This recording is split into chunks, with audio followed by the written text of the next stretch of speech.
I'm back with another video for you. Some new stories. First one is from Somalia, where 20-hour-long siege of Villa Rose Hotel near Villa Somalia has ended.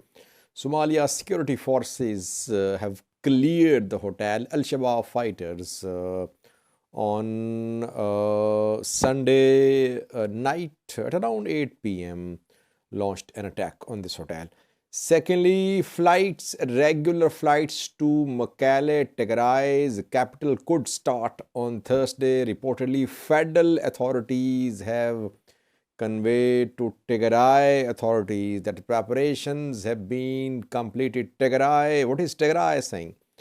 Thirdly, viewers, is US snubbing PM Abiy because it has now been confirmed that PM Abiy has not been invited to US Africa summit due to be held in the US at the end of second week of December. And lastly, UN Secretary General Antonio Guterres is going to arrive in Addis Ababa, Ethiopian capital, in coming hours. Firstly, viewers, Somalia. On Sunday night at around 8 p.m. local time, several Al-Shabaab fighters carried out an attack on Villa Rose Hotel in high security zone of Somalia's capital, Mogadishu. They managed to break through several checkpoints and they reached the hotel, which is visited by Somalia's security officials and government officials. And this hotel is meters away from Villa Somalia, Somalia's president's office and residence. The attack started at 8 p.m. on Sunday. And this operation to clear the hotel of Al-Shabaab fighters carried out by security forces went on for around 20 hours. And in this operation, Somalia's Minister of Security, Internal Security, was injured. 6 attackers were part of the team which attacked the hotel. 5 have been killed by security forces. One blew himself up at the entry gate of the hotel. Somalia's police spokesperson Sadiq Dodeshe has confirmed that entire hotel is now under the control of government forces. All attackers have been killed. Al-Shabaab has claimed responsibility for this attack. Second attack on a hotel in around 2 months. First one happened around 2 months ago when several civilians were injured and killed, again in Mogadishu. This one too in Mogadishu. One casualty of government soldiers is being confirmed by police spokesperson. 8 civilians were killed. 1 soldier, 8 civilians were killed, and 6 attackers have been killed. Because Somalia needs international and regional support. On its own, Somalia cannot contain Al-Shabaab. Al-Shabaab is too big a force to be contained by Somalia's government, which has limited resources and it has remained under sanctions too. It does not have a unified military. It is relying on foreign aid too. Somalia is in urgent need of financial, military, all types of support from international community, from regional players in the war against Al-Shabaab. Otherwise, if Al-Shabaab survives this operation by Hassan Sheikh government, which was launched a few weeks ago, it will emerge as a stronger group in Somalia, which could be a threat to regional stability as well. Secondly, regular flights to Tigray's capital, Mekelle, are going to start hopefully on Thursday. Regular flights could resume to and from Mekelle. Last week, Ethiopian airline confirmed that 2 airports were in a position to be made functional, to be made operational, Mekelle and Shire. And some flights have arrived on these 2 airports. Some humanitarian flights arrived there. Aksum Airport is under maintenance work, repair work is being done there, but both Shire and Mekelle can be made operational, and reportedly Ethiopian federal authorities have conveyed it to Tigray regional authorities that from Thursday the flights could resume to and from Mekelle, regular flights. Tigray's response is awaited. What is going to be the response of Tigray regional government, that remains to be seen.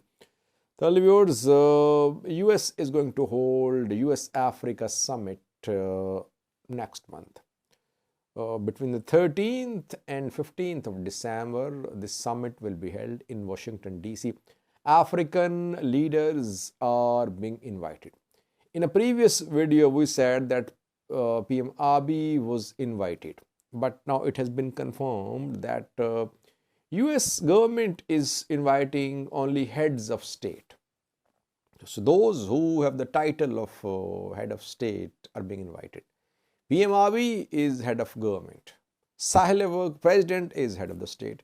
And in most African countries, presidents are heads of state. That is why invitations are being sent to heads of state. Almost in all neighboring countries too, heads of state are presidents, and they are men in charge too, like in Somalia, in Djibouti, Kenya, Congo, Rwanda, and Uganda, Burundi, all these countries, you see that presidents are heads of the government, heads of state. They're heads of state and they are men in real power too. But in Ethiopia, head of state is Sahel president. But real power lies with the Prime Minister, PM Abiy. But as US is inviting heads of state, that is why invitation to Ethiopia is also addressed to Ethiopian President Sahel. But obviously, the president can forward this invitation to PM too. So PM Abiy is not invited to the summit. President is invited, but PM Abiy can attend the summit on behalf of the president. Let's see what happens. Some lobbying firms have been opposing PM Abiy's participation in the summit. They've been launching a campaign as well. Some African countries which have been suspended by African Union, their heads of government, heads of state are not invited, like Sudan, Burkina Faso, Guinea and Mali, where there were coups. In these countries, in Sudan there was attempted coup last year. In these countries, armies are in power mostly, and these are not invited to the summit. Their delegations could be there. Lastly, viewers, Antonio Guterres, UN Secretary General, is due to arrive in Ethiopia in coming hours. He is going to attend the 17th UN Internet Governance Forum, which is being held in Addis Ababa, which is a 5-day-long program in Addis Ababa. Internet remained suspended, remained shut down in Tigray for the last 2 years almost. But Ethiopia is hosting this UN Internet Governance Forum, and Antonio Guterres will attend this forum. He'll stay here for some days, I think. Ethiopia is in need of UN support. Ethiopia is selling its wheat to neighboring countries because it is short of funds. It is in need of foreign exchange. It wants UN aid organizations to feed its people. So Ethiopia is dependent on UN, on other aid agencies, aid organizations. Antonio Guterres will be warmly welcomed in Ethiopia. PM Abiy will definitely meet him. UN wants to take credit, I think, for what happened. Peace agreement signed in Pretoria, which was mainly a US endeavor, I think.